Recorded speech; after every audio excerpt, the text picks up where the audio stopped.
back to McCormick Place and listen in to Rutgers head man Chris Ash. Starters from last year's squad, including 7 on both offense and defense. Coach, go ahead with your opening statement. Good afternoon. Great to see everybody here. I'd like to start by following up with Coach Fitzgerald and Coach Hazel's comments and give our best to the players, the coaches, and the fans of Nebraska and Michigan State with the loss of Sam and Mike. Tremendous individuals from what I've heard, and I know it's a tough loss for those two programs, and it's never easy when you lose one of your own and part of your family. So we'd like to give our best to those guys and those programs. It's my first time here. Been part of the Big Ten for a while, but never had a chance to come to Media Days. It's a great event. I love the energy and love the excitement as everybody gets ready for college football. I'm truly honored to be here as the head football coach at Rutgers, get a chance to represent our team, our university, and the state of New Jersey here at Big Ten Media Days. I'd like to give a quick thank you to our athletic director, Pat Hobbs, and our university president, Dr. Barchi, for giving me this opportunity. I'm very excited about what we can do and the chances for success here at Rutgers and moving forward with our players in our program. This is my 3rd Big Ten school that I've had a chance to work at. Been fortunate to work with a lot of great coaches, players, and coaching a lot of really big games here in this conference. And I truly believe that the Big Ten brand and Big Ten football is at an all-time high right now. I'm very excited to be a part of it, and I know Rutgers and the state of New Jersey are very excited to be a part of it too. Brought 3 young men with us today, and the reason that we brought these 3 young men, Darius Hamilton, Julian Penix-Odrix, and Andre Patton, is because they demonstrate the characteristics that we want of the players in our locker room. They've bought into what we're trying to do. They've committed themselves to being the best that they can be in all areas, that's on the field, that's off the field. They go extremely hard. They do well in the classroom, and very proud of what these guys have done for myself, our staff, and our program in the short time that we've been here. I know you listen to media days all around the country in the different conferences, and coaches get up and they like to talk about this player, this position group, that position group, and how excited they are about these guys and the start of the season. I'd just like to give a quick comment about what I'm really excited about at Rutgers right now before I open up the questions. It's really about the foundation that we've laid, and very excited about the culture and environment that we've created in our building so far. Our players come to the building to work and get coached and get pushed to be the best that they can be every single day, and they know they're going to get coached extremely hard. We've got a lot of accountability, we've got structure, we've got discipline, but we're having a tremendous amount of fun with these players too.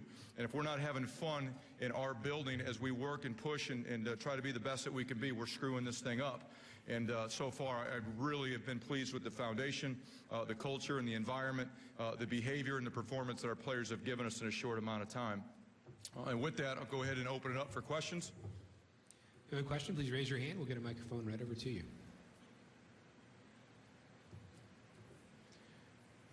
Coach, our first question is on the left side of the room, our left, all the way to the back. Sam Hellman with Scarlet Report. Coach, adding 2 new quarterbacks getting ready for training camp, where does that position battle stand? Right now it's an open competition. We have 4 guys that will compete for the starting quarterback position once we start camp. 3 of them were with us in the spring. We added Zach Allen, a graduate transfer from TCU, into the mix here this summer. As I look back and we evaluate each position group coming out of the spring, we felt like we had to make a change in that room. We had to do something to help the football team, so we brought in Zach. They've had a great summer. All the 4 quarterbacks have had a great summer. They provided outstanding leadership. They've worked extremely hard. They're continuing to learn the offense. They've put together a lot of player-run 7-on-7s and 1-on-1s throughout the summer for those guys to go out and work and continue to improve. And I'm excited to see what they do once we start training camp. But right now we have 4 guys. They'll all get an opportunity to prove what they can do. And fairly quickly in camp, we'll start to identify the 1 or 2 that give us the best chance to go out and have success. Coach, next question straight back in the back of the room on the aisle. Hey, Chris. Ryan Dunleavy, NJ.com. You mentioned Darius. Obviously, he was injured last year. Where is he at as training camp approaches? Do you expect him to be, the magic words, 100%? I don't know if he'll be 100%, but he'll probably be about as close to 100% as he can be.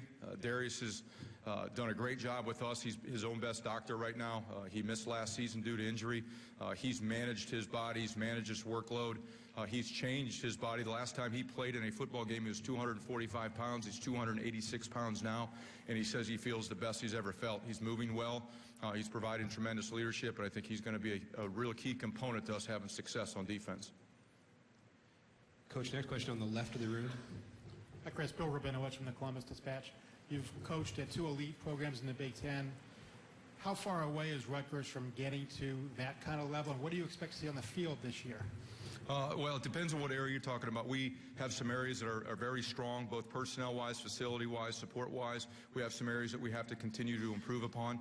As a team that's new to the Big Ten, that's not to be unexpected.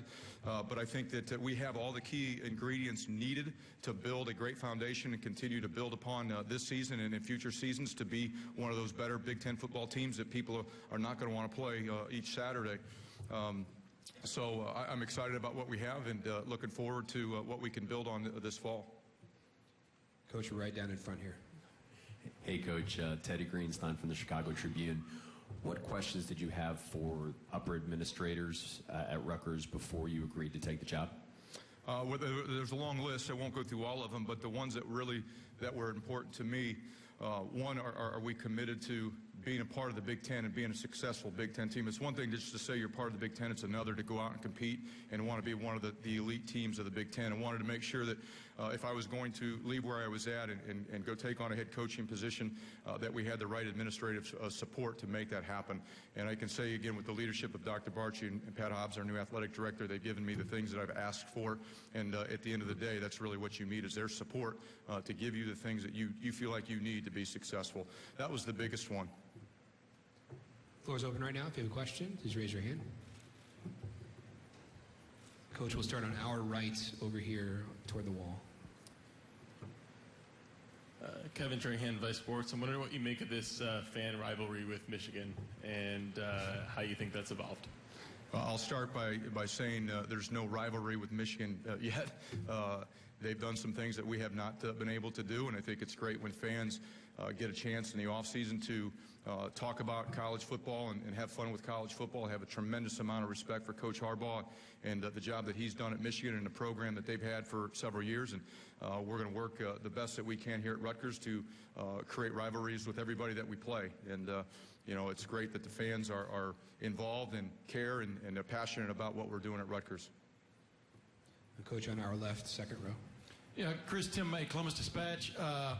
Do you coaches hold your breath through the month of July, just hoping you can get to training camp? I mean, with things that can happen off the field, and I'm not necessarily referring to what the tragedy that happened over the weekend, but is July the hot month, I guess? Honestly, every month's a hot month, but July is one because a lot of times there's more free time during the month of July than there may be in other months of the year. And anytime you have free time, there's always a chance or a risk of bad things happening to players in your program. But yeah, we worry about it all the time. We're constantly educating our players in the program about the decisions that they make, the people that they're with, and where they're at. And that you hope through that constant education and communication that your players make the right choices, are in the right places.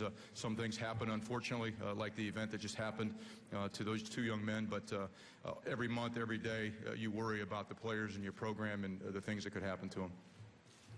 Coach, we'll stay on that side of the room for the next question. Doug Lamarice, Cleveland.com. Chris, I know what it was like working for Urban Meyer, how hard you guys worked as assistants there. What's the, obviously being a head coach is a whole different thing, but just like what's the lifestyle, the workload, the day in, day out?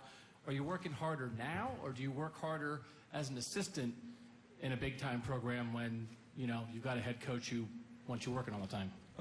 Yeah, I think if you're successful in anything that you do, whether you're an assistant coach, a head coach, or in business, you have to work extremely hard to be successful.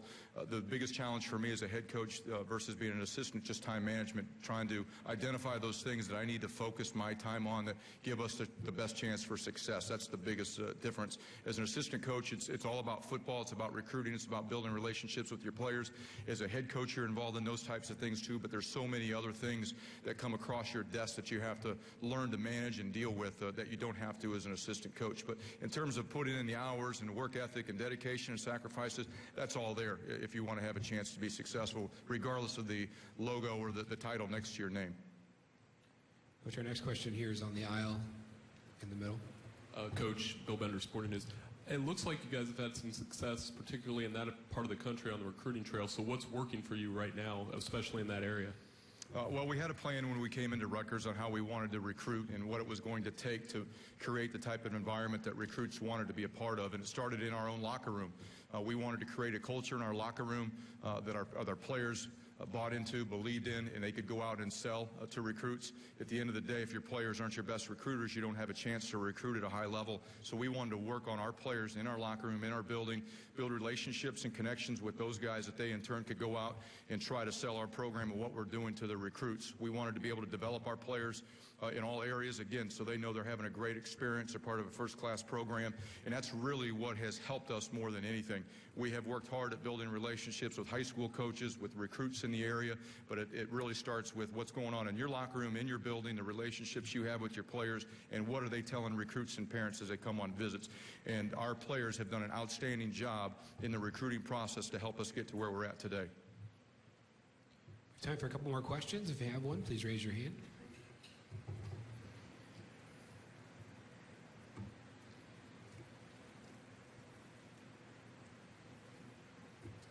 All good? Last call. You guys are easy. Great. Appreciate your guys' time. Enjoy college football this season, and go Knights. Thank you, Coach.